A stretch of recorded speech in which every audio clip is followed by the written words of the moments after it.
नमस्ते दोस्तों, आप लोगों का मेरे इस YouTube चैनल पर स्वागत है। आज के इस वीडियो के माध्यम से मैं आपको इंडियन एविडेंस एक्ट 8072 की कुछ महत्वपूर्ण सेक्शनों को बताऊंगा जो अक्सर आपके एग्जाम जैसे LLB, BLLB एवं LLM और सिविल जज ADPO के एग्जाम में, चाहे वह प्री का एग्जाम हो वह या मेंस का एग्जाम हो, इन्हीं सेक्शनों को आपके एग्जाम में पूछा जाता है जो आज के इस वीडियो के माध्यम से मैं आपको बताने जा रहा हूं। इसलिए इस वीडियो को बहुत ही ध्यानपूर्वक देखिए। आप लोगों के लिए यह वीडियो काफ़ी महत्वपूर्ण है क्योंकि आने वाले एग्जाम में इन्हीं सेक्शनों में से आपके पेपर में क्वेश्चन पूछे जाएंगे। दोस्तों, इंडियन एविडेंस एक्ट में 167 सेक्शन और इसे 11 अध्याय में डिवाइड किया गया है तथा 3 भाग है। इसका पहला भाग मैंने अपने YouTube चैनल पर पहले ही अपलोड कर दिया है और आज यह सेकंड भाग है जो बात करता है प्रूफ के बारे में, यानी कि सबूत के विषय में। इसका अध्याय 3 बात करता है वे तथ्य जिनका साबित किया जाना आवश्यक नहीं है। दोस्तों, इसमें 3 सेक्शन है। अध्याय 3 में 3 सेक्शन। सेक्शन 56 कहता है कि न्यायिक रूप से अवेक्षणीय तथ्य का साबित किया जाना आवश्यक नहीं है। दोस्तों, इसमें एक केस भी है, बहुत ही चर्चित केस है जो अक्सर एग्जाम में पूछा गया है। दोस्तों, राजलक्ष्मी वर्सेस तमिलनाडु राज्य AIR 1988 का यह केस है। इस केस में यह अभिनिर्धारित किया गया कि अगर कोई न्यायालय किसी तथ्य को जानने के लिए सक्षम है तो वह उसकी जानकारी को साबित करने के लिए किसी पक्षकार के ऊपर दायित्व नहीं सौंप सकता। इसके बाद आता है अगला सेक्शन, सेक्शन 57, धारा 57, वे तथ्य जिनकी न्यायिक अपेक्षा न्यायालय को करनी ही होगी। इसमें भी एक दोस्तों बहुत ही चर्चित केस है, बीर सिंह वर्सेस तमिलनाडु राज्य AIR 1978। इस केस में यह अभिनिर्धारित किया गया कि धारा 57 के अंतर्गत जितने भी फैक्ट आते हैं न्यायालय उन तथ्यों की अवज्ञा नहीं कर सकता। इस केस में यह निर्णय दिया गया। दोस्तों, इसके बाद धारा 58, सुगृहीत तथ्यों का साबित किया जाना आवश्यक नहीं है, अर्थात ऐसे तथ्य, ऐसे फैक्ट जिनका न्यायालय ने स्वीकृति प्रदान कर दी है। अर्थात मानकर चलिए दोस्तों, 2 व्यक्तियों के बीच विवाद चल रहा था, उन दोनों व्यक्तियों में समझौता हो गया तो न्यायालय ऐसे तथ्यों को नहीं कह सकता कि इसको साबित करो। स्वीकृत करने के लिए आवश्यक नहीं है, स्वीकृत तथ्यों को साबित करना आवश्यक नहीं है न्यायालय में। इसके बाद आता है अगला अध्याय, अध्याय 4, जो बात करता है मौखिक साक्ष्य के विषय में। धारा 59, मौखिक साक्ष्य द्वारा तथ्यों का साबित किया जाना। इसमें दोस्तों एक केस है, बहुत ही चर्चित केस है, क्वीन इम्प्रेस वर्सेस अब्दुल्ला 1885 का यह केस है। इस केस में यह अभिनिर्धारित किया गया है, इसमें एक लड़की थी, उसका गला इस प्रकार से कटा हुआ था कि वह न्यायालय की समक्ष बोल पाने में असमर्थ थी, तो उसने हाथ के इशारे में उस अपराधी का नाम बताया तो न्यायालय ने इसे मौखिक साक्ष्य माना और धारा 32(1) के तहत इसे मृत्युकालिक कथन के अंतर्गत सुसंगत भी माना गया। दोस्तों, इसके बाद अगली धारा आती है धारा 60, मौखिक साक्ष्य प्रत्यक्ष होना चाहिए, अर्थात ऐसा साक्ष्य जो प्रत्यक्ष रूप से देखा हो, सुना हो किसी को करते हुए या कहते हुए किसी बात को, तो न्यायालय में उसका साक्ष्य प्रत्यक्ष रूप से कोई व्यक्ति दे सकता है। जैसे मान के चलिए दोस्तों, आपने किसी व्यक्ति को बम रखते हुए देखा है अपनी आंखों से, तो आप प्रत्यक्ष रूप से उसका साक्ष्य दे सकते हैं न्यायालय के अंदर। इसके बारे में धारा 60 बात करती है। इसके बाद आती है भारतीय साक्ष्य अधिनियम का अगला अध्याय, अध्याय 5, दस्तावेजी साक्ष्य के विषय में। धारा 61, दस्तावेजों की अंत वस्तु के विषय में बात करता है, अर्थात दस्तावेजों की अंत वस्तु या तो प्राथमिक साक्ष्य द्वारा या द्वितीयक साक्ष्य द्वारा ही साबित की जा सकती है। दोस्तों, इसके बाद अगला सेक्शन आता है 62, प्राथमिक साक्ष्य के विषय में बात करता है। दोस्तों, प्राथमिक साक्ष्य के अंतर्गत जैसे रजिस्ट्री कराते हैं आप, रजिस्ट्री की आपको कॉपी मिलती है, वह प्राथमिक साक्ष्य के अंतर्गत आएगी। द्वितीयक साक्ष्य वह साक्ष्य होता है, जैसे मानकर चलिए दोस्तों, धारा 63 में द्वितीयक साक्ष्य के बारे में बताया गया है।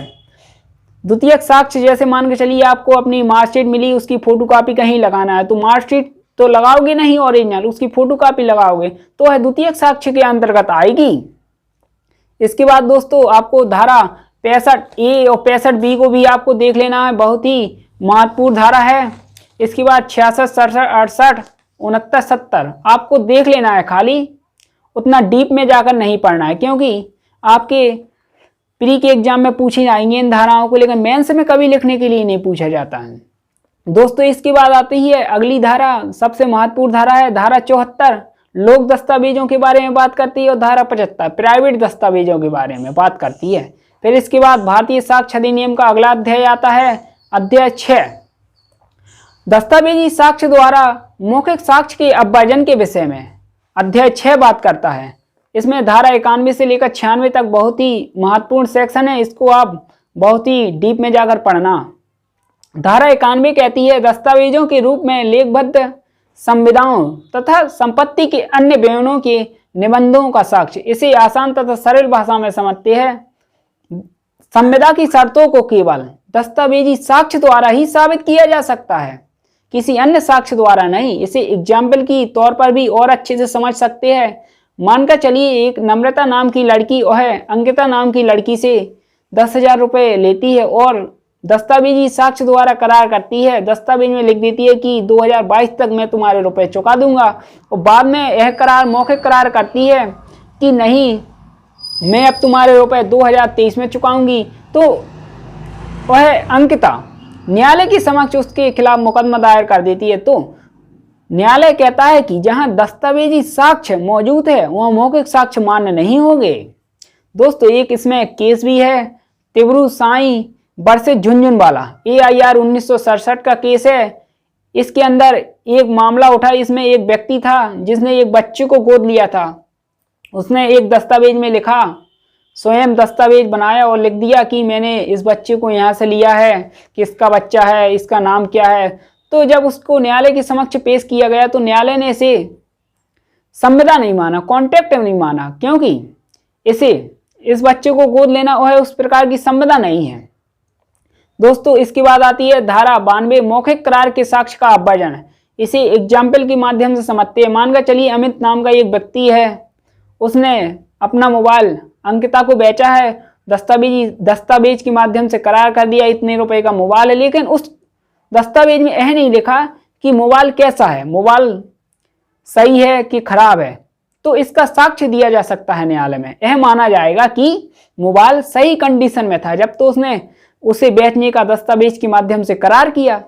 इसके बाद आती है धारा 93, भ्रमात्मक दस्तावेज को स्पष्ट करने या उसका संशोधन करने के साक्ष्य का अभ्याजन। ऐसी धारा 93 कहती है कि ऐसी वस्तुएं जिनको देखने से ही भ्रम उत्पन्न हो जाए, तो धारा 93 ऐसी वस्तुओं के बारे में बात करता है। मानकर चलिए दोस्तों नम्रता नाम की लड़की ने अपना एक मकान बेचा और दस्तावेज में लिख दिया कि मैं 15 लाख या 18 लाख में यह अपना मकान तुम्हें बेच रही हूं।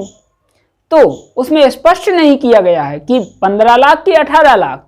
तो ऐसे दस्तावेजों में विवाद दिख रहा है दोस्तों, कोई भी देखकर बता देगा ये विवाद की स्थिति है, इसमें स्पष्ट नहीं किया गया, तो ऐसे साक्ष्य न्यायालय में नहीं दिया जा सकता। अब आती है धारा 94, विद्यमान तथ्यों को दस्तावेज के लागू होने के विरुद्ध साक्ष्य का अभ्याजन।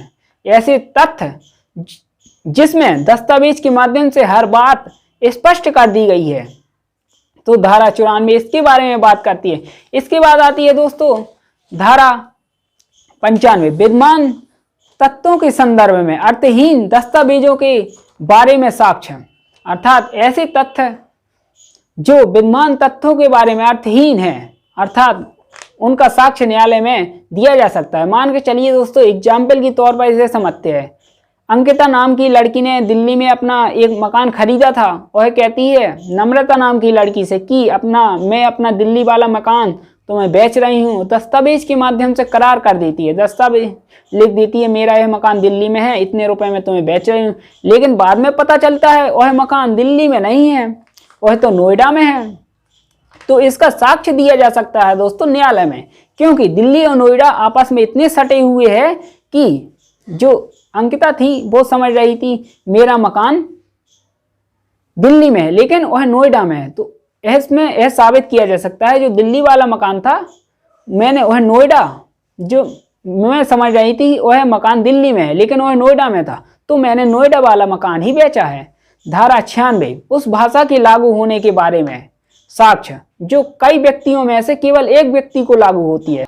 दोस्तों धारा 96 को एग्जाम्पल के माध्यम से समझते हैं। मान के चलिए दोस्तों, एक अमित नाम का लड़का है, वह अंकिता नाम की लड़की को, उसके पास जो घोड़ा है सफेद, वह उसको बेचता है और दस्तावेज के माध्यम से इतने कह देता है कि 10,000 रुपये में मैं अपना घोड़ा तुम्हें बेच रहा हूं। तो अमित के पास सफेद घोड़े एक से अधिक है, तो इसमें यह नहीं लिखा गया है कि कौन सा घोड़ा मैं तुम्हें बेच रहा हूं। तो न्यायालय में इसका साक्ष्य दिया जा सकता है कि जो मेरा सफेद घोड़ा है, एक घोड़ा मैं तुम्हें बेच रहा हूं उसमें से। दोस्तों आपको अगर मेरा यह वीडियो अच्छा लगा है तो इस वीडियो को अधिक से अधिक लोगों तक शेयर करें, और आपने अभी तक इस चैनल को सब्सक्राइब नहीं किया है तो सब्सक्राइब कर लीजिए, जिससे आने वाले अगले वीडियो का नोटिफिकेशन आपको तुरंत मिल सके। नमस्ते दोस्तों।